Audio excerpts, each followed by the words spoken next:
सुप्रभात दोस्तों, welcome to S2 classes. तो आज हम सरस्वती जी की वंदना के साथ आपकी क्लास में एक नया केस स्टडी क्वेश्चन लेकर आए हैं। जैसा कि हमने आपको समझाया था कि फिजिक्स में केस स्टडी टाइप के क्वेश्चन में आपको पैसेज पढ़ने की जरूरत होगी। तो ये सारा पैसेज हमारे पास दिया हुआ है कि the total number of electric field lines passing a given area in a unit time is defined as electric flux। Electric flux का डिफिनेशन दिया गया है।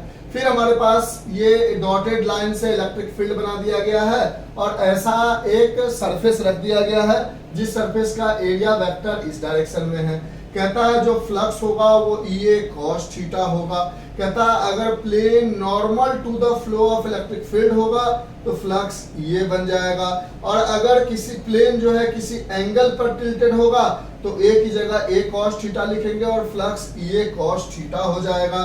अब इस पर से हमें तीन क्वेश्चन पूछ रहा है, 2 क्वेश्चन और है जो हम बीच में आपको बता देंगे। यानी ये ओवरऑल स्टोरी जो समझाई गई है वो इलेक्ट्रिक फ्लक्स के बारे में समझाई गई है। अगर आपको इलेक्ट्रिक फ्लक्स की जानकारी नहीं है तो ये आपके लिए एक कहानी जैसा लगेगा, लेकिन अगर जानकारी है तो आपको प्रॉब्लम नहीं होगा। तो जल्दी से हम इलेक्ट्रिक फ्लक्स और गॉस लॉ दोनों को थोड़ा थोड़ा बताकर जिससे आपको मार्क्स भी मिल जाए और इस क्वेश्चन का जवाब भी आप आसानी से दे दो। तो सबसे पहले आप जान लो इलेक्ट्रिक फ्लक्स क्या होता है। जो डिफाइन किया गया उन्होंने क्या डिफिनेशन दिया है उसको हम अपनी भाषा में समझ लेते हैं। इसको हम डिनोट करते हैं फाई से, इसकी यूनिट होती है वेबर, ठीक है। फ्लक्स, इलेक्ट्रिक फ्लक्स का फॉर्मूला होता है हमारे पास EA cos थीटा। ये एक वेक्टर क्वांटिटी है। हमने पढ़ा है कि जैसे मान लो ये एक सरफेस है हमारे पास, इस समय इससे सपोज कर लो 3 इलेक्ट्रिक फील्ड लाइंस पास कर रही है तो इसकी फ्लक्स हो गई 3। अगर मान लो ये एक सरफेस है हमारे पास, इस सरफेस का हमने क्या किया, इसमें अगर इलेक्ट्रिक फील्ड 3 न्यूटन पर कूलम था तो यहाँ पर इलेक्ट्रिक फील्ड हमने थोड़ा ज्यादा पास करा दिया और वो 4 न्यूटन पर कूलम रख दिया। इसका एरिया अगर 3 मीटर स्क्वायर था तो इसका एरिया भी 3 मीटर स्क्वायर रहने दिया। अब हमने देखा कि पहले जो फ्लक्स आ रहा था वो फ्लक्स का नंबर बढ़ गया, 3 से 4 या 5 या 6 कुछ भी हो गया। इसमें हमने देख के बताया 4 हो गया। फिर दूसरा एग्जाम्पल हमने समझाया था आपको कि भैया ये अगर इलेक्ट्रिक फील्ड लाइंस है, इस केस में इलेक्ट्रिक फील्ड की कैपेबिलिटी 3 न्यूटन पर कूलम है और एरिया हमारा 2 मीटर स्क्वायर है, तो इस समय जो फ्लक्स है वो है हमारे पास सपोज कर लो 3। ये 3 इलेक्ट्रिक फील्ड लाइंस पास कर रहा है। यहाँ पर हमने एरिया को थोड़ा सा बढ़ा दिया तो हमने देखा कि पहले 3 पास कर रहा था, अब हो सकता है 5 या 6 पास कर रहा हो। इलेक्ट्रिक फील्ड अभी भी 3 न्यूटन पर कूलम का ही रखा, समझाते हैं, बिल्कुल घबराना मत। और एरिया जो है अब हमने 4 मीटर स्क्वायर कर दिया तो फ्लक्स हमने देखा 1 2 3 4 5 फ्लक्स हो गया क्योंकि 5 इलेक्ट्रिक फील्ड लाइंस पास कर रही है। यानी ओवरऑल हमने क्या बताने की कोशिश की है कि हमारे पास एक केस स्टडी बेस्ड क्वेश्चन है। इस केस स्टडी बेस्ड क्वेश्चन में जितनी भी थ्योरी दी गई है वो थ्योरी इलेक्ट्रिक फ्लक्स के रिगार्डिंग दी गई है। इलेक्ट्रिक फ्लक्स क्या होता है इसको हम फाई से डिनोट करते हैं, इसकी यूनिट वेबर होती है। ये एक वेक्टर क्वांटिटी है और इसका डिफिनीशन होता है number of field lines passing perpendicular to the surface. जो सरफेस के परपेंडिकुलर जाए, अगर हमारा सरफेस ये है तो इसके परपेंडिकुलर अगर कोई इलेक्ट्रिक फील्ड लाइंस पास कर रही है ऐसे ऐसे परपेंडिकुलरली, तो वही इलेक्ट्रिक फील्ड लाइंस इसके सरफेस का फ्लक्स होगा। अगर 2 इलेक्ट्रिक फील्ड लाइंस पास कर रही है तो इस सरफेस का फ्लक्स 2 हो गया, 3 पास कर रही है तो 3 हो गया। अगर ऐसे इलेक्ट्रिक फील्ड लाइंस पास कर रही है नीचे की तरफ और सरफेस ऐसा है तब वो फ्लक्स में काउंट नहीं होगा। अगर मान लो कोई कहता कि कोई ऐसा सरफेस है और इस सरफेस में ऐसे इलेक्ट्रिक फील्ड लाइंस पास कर रही है तो इसको काउंट नहीं करते फ्लक्स में। यानी इलेक्ट्रिक फ्लक्स होता है number of field lines passing perpendicular to the surface. इस समय हमने देखा कि हमारे पास कोई भी सरफेस उठाते हैं ऐसा, तो हम जानते हैं कि अगर सरफेस ऐसा है तो एरिया वेक्टर जो होता है, इसका जो एरिया वेक्टर होता है वो always perpendicular to the surface होता है, सरफेस के परपेंडिकुलर होता है। समझ में आ रही है बात? पक्का कंफ्यूजन नहीं है? फिर से सुनो। हमने बोला कि हमारे पास केस स्टडी बेस्ड क्वेश्चन है। केस स्टडी बेस्ड क्वेश्चन में जब भी कोई चीज पूछा जाएगा फिजिक्स में तो आपको केस जो पैसेज दिया जाएगा उसको पढ़ना पड़ेगा, तभी समझ में आएगा। यहाँ कहता है कि इसमें से कुछ फील्ड लाइंस पास कर रहा है तो इसका flux E A cos theta होगा। हम आपको समझाते हैं E A cos थीटा क्यों होगा। फिर बोला कि अगर परपेंडिकुलर नॉर्मल होगा तो वो फ्लक्स E A बन जाएगा, और अगर किसी एंगल पर होगा तो वो flux E A cos theta बन जाएगा। तो ये जो 2-3 क्वेश्चन नीचे है उसका आंसर बताओ। तो हमने बोला इलेक्ट्रिक फ्लक्स को हम फाई से डिनोट करते हैं, इसकी यूनिट वेबर होती है। इस केस में हमने देखा कि इलेक्ट्रिक एरिया दोनों का 3-3 था, और इलेक्ट्रिक फील्ड जो है 3 था और 4 हो गया, जिससे फ्लक्स चेंज हो गया। यानी हमने बोला यहाँ से फ्लक्स जो है वो डायरेक्टली प्रोपोर्शनल है इलेक्ट्रिक फील्ड के। यहाँ पर हमने बोला कि एरिया दोनों का अलग अलग कर दिया, लेकिन इलेक्ट्रिक फील्ड की इंटेंसिटी सेम रखी। पिछले वाले में इलेक्ट्रिक फील्ड बदला तब भी जाके फ्लक्स बदला, इस बार एरिया बदला, इलेक्ट्रिक फील्ड सेम रखी तब भी फ्लक्स बदला। यानी इलेक्ट्रिक फ्लक्स जो है वो एरिया पर भी डिपेंड करता है। यहाँ से हमें मिल गया flux directly proportional to E A, तो flux is equal to K E A।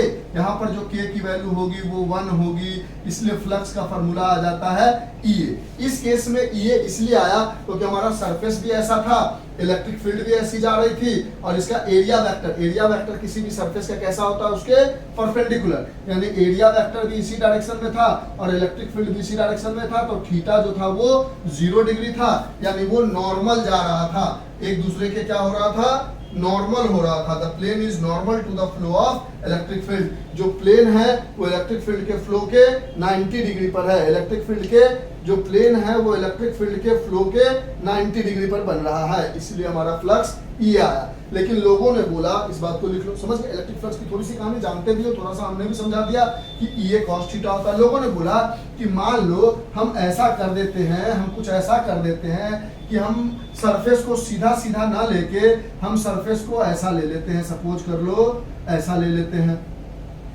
Surface को ऐसे ही ले लेते हैं और इलेक्ट्रिक फील्ड को सीधा सीधा ना पास करा के ऐसे पास करा देते हैं। तो आपने बोला कि इस किसी भी पॉइंट पर देखोगे तो सरफेस का जो एरिया वेक्टर होगा वो उसके परपेंडिकुलर होगा, लेकिन इलेक्ट्रिक फील्ड है इस डायरेक्शन में, तो इसका एक एंगल बना, और जब भी कोई इलेक्ट्रिक फील्ड के साथ एरिया का एंगल बनता है तो इसके 2 कंपोनेंट बनते हैं, एक थीटा के अलोंग, तो ये हो गया E cos थीटा, और ये हो गया E sin थीटा। ये वाला जो E sin थीटा पास कर रहा है वो सरफेस से, ये अगर हमारा सरफेस है, ये हमारा अगर सरफेस है, ये सरफेस है, तो एक E cos थीटा ऐसे पास कर रहा है और E sin थीटा ऐसे छूता हुआ पास कर रहा है। और हमने बोला electric flux is number of field lines passing perpendicular to the surface. तो इस समय हमारा फार्मूला बन जाएगा फाई इक्वल्स टू E की जगह लिखोगे E cos थीटा और A की जगह लिखोगे A, तो phi equals to E A cos theta हो जाएगा। ओवरऑल यही कहानी है। इस समय थीटा की वैल्यू 0 हो रही थी, थीटा की वैल्यू 0 डिग्री थी, तो cos 0 डिग्री की वैल्यू जो है वो 1 होती है, इसलिए सिर्फ E A बन के आ गया। यही सारी चीजें फ्लक्स के बारे में समझाई गई है और हमें लगता है आप समझ गए होंगे। चलिए अब हम आगे बढ़ते हैं इस टॉपिक के रिगार्डिंग, यानी इलेक्ट्रिक फ्लक्स में आपने एक बात देखा, समझेंगे आराम से, बिल्कुल घबराने की जरूरत नहीं है। इस टॉपिक को पकड़ लो, इससे क्वेश्चन कहीं नहीं जाने वाला है। यानी आपने इलेक्ट्रिक फ्लक्स में एक बात देखा कि ऐसे अगर कोई सरफेस है ऐसा, और इस सरफेस से इलेक्ट्रिक फील्ड लाइंस ऐसे पास कर रही है, ये E है, इसका area vector always perpendicular to the surface होता है। ऐसा है तो इसका एरिया वेक्टर इधर होगा, अगर सरफेस ऐसा है तो इसका एरिया वेक्टर इधर होगा, अगर सरफेस ऐसा है तो इसका एरिया वेक्टर इधर होगा, अगर सरफेस ऐसा है तो इसका एरिया वेक्टर इधर या इधर होगा, जैसे इलेक्ट्रिक फील्ड होगा। तो थीटा की वैल्यू आ गई 0 डिग्री। और अगर हमारा मान लो सरफेस कुछ ऐसा है और इलेक्ट्रिक फील्ड लाइंस इधर जा रही है, तो एरिया वेक्टर हमेशा परपेंडिकुलर ही होता है, तो इसके बीच के एंगल को थीटा माना, तो E का वो कंपोनेंट लिया जो एरिया वेक्टर के अलोंग है, न कि वो कंपोनेंट लिया जो सरफेस के नीचे से सट के जा रही है E sin थीटा वाला, ये कंपोनेंट नहीं लिया। तो इस समय हमने फ्लक्स का फॉर्मूला लिखा E A cos 0 degree, cos 0 degree की वैल्यू 1, तो ये आ गया। और इस समय हमने फ्लक्स का फॉर्मूला लिखा E A cos थीटा, क्योंकि थीटा हमें पता नहीं था, E A sin थीटा से हमें कोई मतलब नहीं था। यही सारी चीजें यहाँ से लेकर यहाँ तक समझाई गई है कि E A तब होगा जब थीटा की वैल्यू 0 हो जाए, E A cos थीटा तब होगा जब किसी एंगल पर देखने को मिले। इस समय हमारे पास किसी एंगल पर है तो फ्लक्स बराबर E A cos थीटा हो गया। यही सारी चीजें उसमें समझाई गई है जो हमने आपको समझा दिया है। अब थोड़ा सा हमें गॉस लॉ भी समझना पड़ेगा। तो गॉस लॉ कहता है, गॉस लॉ के बारे में समझ लो। गॉस लॉ के बारे में जल्दी से समझ लो एकदम। गॉस लॉ अगर आपसे पूछ दिया जाए कि गॉस लॉ को स्टेट करो, तो आप बोलोगे कि दी total flux enclosed in a three-dimensional surface is Q upon epsilon naught times। बात खत्म। Q upon epsilon naught times भी मत लिखो, इतना लिख दो, इजी लैंग्वेज यूज करो, ठीक। इसका मतलब है कोई भी 3D सरफेस होना चाहिए, या तो हमारे पास क्यूब हो या तो हमारे पास क्यूबॉइड हो, यही 3D सरफेस आपको पढ़ना है आपके बुक में, या तो हमारे पास स्फीयर हो, या तो हमारे पास सिलेंडर हो, कोई भी 3D सरफेस है और उसके अगर सेंटर पर चार्ज रखा हुआ है तो फ्लक्स बराबर हो गया Q अपॉन एप्सिलॉन नॉट। और ये किसने बताया था? हमारे पास गॉस लॉ ने बताया था। यानी हमने दो चीजें दिखा कि फ्लक्स को या तो हम गॉस लॉ से Q अपॉन एप्सिलॉन नॉट निकाल सकते हैं, या मैथ के तरीके से E cos थीटा करके निकाल सकते हैं। ये रिलेशन हमारे पास पूरा ओवरऑल कहानी समझ के आ गया। वैसे अगर आपको इसमें पूरी तरह से कंफ्यूजन होगा तो हमने रिवीजन वाली वीडियो जो डाली है class 12th physics board revision, उसमें हमने electric field and charges one shot में गॉस लॉ वगैरह समझाते हुए उस चैप्टर को खत्म किया है, तो उसको भी देख लोगे, ताकि गॉस लॉ का एप्लीकेशन देखो। ये काम हम आपको ये नहीं कह रहे कि आप 10 घंटे का वीडियो जाके देखो, लेकिन हमने एक प्लेलिस्ट बनाई है, उस प्लेलिस्ट में हमने आपको एक चीज बताई है।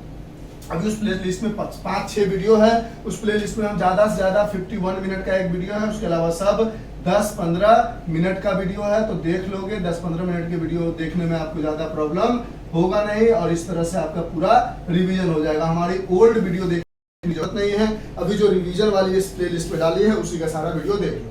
अब कहता है इफ अ यूनिट, अब ये पूरा कहानी जो समझाया गया ना, ये पूरा कहानी हमने आपको समझा दिया कि फ्लक्स क्या होता है, ये cos थीटा क्या होता है, यही कहानी उन्होंने केस स्टडी बेस्ड में समझा दिया है। तो जिसको नहीं आता है वो यहाँ से भी देख के उस बात को समझ सकता है। कहता है if a unit positive charge is kept in air, then what is the total flux coming out of unit positive charge. कहता है अगर एक यूनिट पॉजिटिव चार्ज यानी एक कूलम का कोई पॉजिटिव चार्ज को एयर में रख दिया गया है, किसमें? एयर में, तो ये आपको लिखना होगा कि if the unit positive charge is enclosed in a closed surface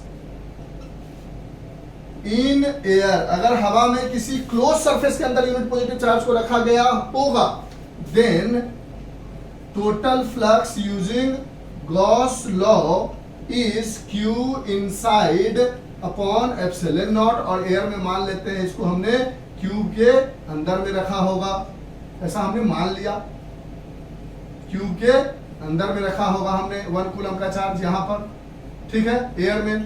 तो इस समय जो होगा वो Q inside upon epsilon not होगा, यहाँ 1 है, यहाँ एप्सिलॉन नॉट है, तो फ्लक्स की value 1/8.854 into 10 to the power -12 coulomb square पर न्यूटन मीटर स्क्वायर। इसको ऊपर करोगे तो 8.854 into 10 to the power +12 newton metre square पर कूलम स्क्वायर हो जाएगा फ्लक्स की वैल्यू। यानी कह रहा था कि अगर हम एक यूनिट पॉजिटिव चार्ज को हवा में रख देते हैं तो उससे टोटल फ्लक्स बाहर कितना निकलेगा, तो हमने लिख दिया कि हवा में अगर वो किसी क्लोज सरफेस के अंदर रखा गया है तो जो फ्लक्स निकलेगा 8.854 into 10 to the power +12 newton metre square पर कूलम स्क्वायर का फ्लक्स निकलेगा, जो हमें गॉस लॉ ने समझाया था। अब कहता है on which factor the net flux through a close surface in a given medium depends. कहता है किसी भी एक क्लोज्ड सरफेस में जो नेट फ्लक्स होता है वो किस पे डिपेंड करता है, तो डिपेंड्स अपॉन चार्ज इनक्लोज्ड।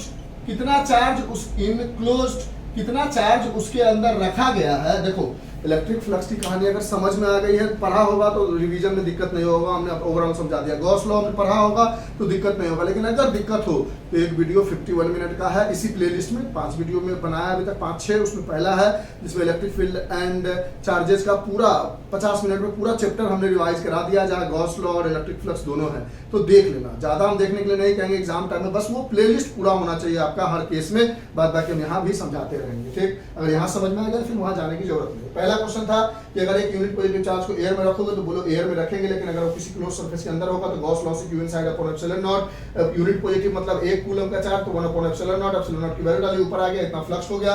कहता है एक क्लोज सरफेस के अंदर में फ्लक्स किस पे डिपेंड करता है, तो हमने गॉस लॉ में देखा ही है कि the net flux in a closed surface is 1 by epsilon naught times the charge enclosed in that surface, यानी उस सरफेस के अंदर कितना चार्ज है उस पे डिपेंड करता है कितना फ्लक्स बनेगा। 1 कूलम का चार्ज है तो 2 अपॉन एप्सिलॉन नॉट, 2 कूलम का चार्ज है तो 3 कूलम का चार्ज है तो 3 अपॉन एप्सिलॉन नॉट, 10 कूलम का चार्ज है तो 10 अपॉन एप्सिलॉन नॉट, जितना चार्ज होगा उसके अकॉर्डिंग क्योंकि एप्सिलॉन नॉट फिक्स्ड है। तो दूसरे का आंसर हो गया क्लोज सरफेस के लिए जो नेट फ्लक्स होगा डिपेंड अपॉन चार्ज इनक्लोज्ड, कितना चार्ज है अंदर में उस पे डिपेंड करेगा। इसका 2 पार्ट और है, उसको हम लिखते हैं, इसको लिख लो। हम वीडियो पॉज करने जा रहे हैं, पॉज करें, हाँ सर कर दो। नेक्स्ट क्वेश्चन पे आते हैं। कहता है when the flux through a surface is taken as positive, बताओ किस सरफेस फ्लक्स का कौन सा सरफेस में हम जो फ्लक्स है वो पॉजिटिव आएगा, यानी फ्लक्स की वैल्यू प्लस कब आएगी, पॉजिटिव कैसे आएगी।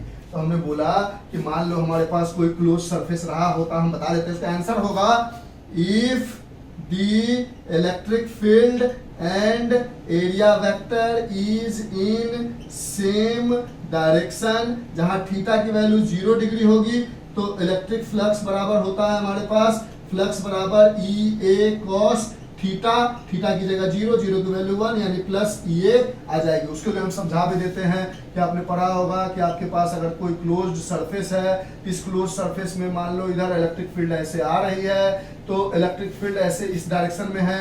अब इस सरफेस के लिए देखोगे, इधर वाले सरफेस के लिए तो एरिया वेक्टर इधर, इलेक्ट्रिक फील्ड इधर, थीटा की वैल्यू 0 डिग्री, तो फ्लक्स आ गया ई ए कॉस 0 डिग्री, कॉस 0 डिग्री की वैल्यू 1 यानी पॉजिटिव ई ए आ गई। इस सरफेस के लिए देखोगे तो एरिया वेक्टर इधर, इलेक्ट्रिक फील्ड इधर, यानी थीटा की वैल्यू आ गई 90 डिग्री और कॉस 90 की वैल्यू होती है 0 यानी फ्लक्स आ गया 0। अगर इस सरफेस के लिए देखोगे तो एरिया वेक्टर इधर, इलेक्ट्रिक फील्ड इधर, यानी यहाँ पर भी फ्लक्स आ गया 0 क्योंकि थीटा 90 डिग्री बन रहा है। उसी तरह आगे वाले सरफेस के लिए देखोगे तो एरिया वेक्टर इधर, इलेक्ट्रिक फील्ड इधर, यानी ये भी 0 90 डिग्री। पीछे वाले के लिए देखोगे तो एरिया वेक्टर अंदर, इलेक्ट्रिक फील्ड इधर ही है तो थीटा की वैल्यू 90 डिग्री फिर 0। इस सरफेस के लिए देखोगे तो एरिया वेक्टर इधर और इलेक्ट्रिक फील्ड तो इधर ही है, यानी यहाँ पर थीटा की वैल्यू 180 डिग्री है, यानी ई ए कॉस 180 डिग्री, कॉस 180 डिग्री की वैल्यू होती है -1, यानी यहाँ से फ्लक्स आ गया माइनस ई ए। तो कहता बताओ फ्लक्स कब निगेटिव होगा, तो बोलते when the area vector is in the opposite direction of electric field then the flux is negative. पूछता कि फ्लक्स की वैल्यू पॉजिटिव कब होगा, तो when the area vector in the direction of electric field then the theta is 0 तो flux is positive. इस तरह से हमने आपको एक केस स्टडी बेस्ड क्वेश्चन की इलेक्ट्रिक फील्ड, फ्लक्स और गॉस लॉ की कहानी को समझाने की कोशिश की। अगर आपको ये सब इंपॉर्टेंट क्वेश्चन में आता है, अगर आपको अच्छा लगेगा तो आप एक कमेंट करोगे, क्योंकि 2-3 बार हमने रिपीट किया। अगर इसमें से कोई भी बदलाव लाना होगा तो आप हमको बदलाव बताओगे कि सर थोड़ा चीज बदल दो, ये जो बताते हो उसको 2 बार मत बताओ, ऐसे मत बताओ, जो भी कहोगे I am ready to do that. बाद बाकी अगर समझ में आया तो एक थम्स अप दे दो, नहीं थम्स अप पिला मत दो ये वाला साइन मैसेज कर दो YouTube पे। Bye bye bye, thank you sir, bye.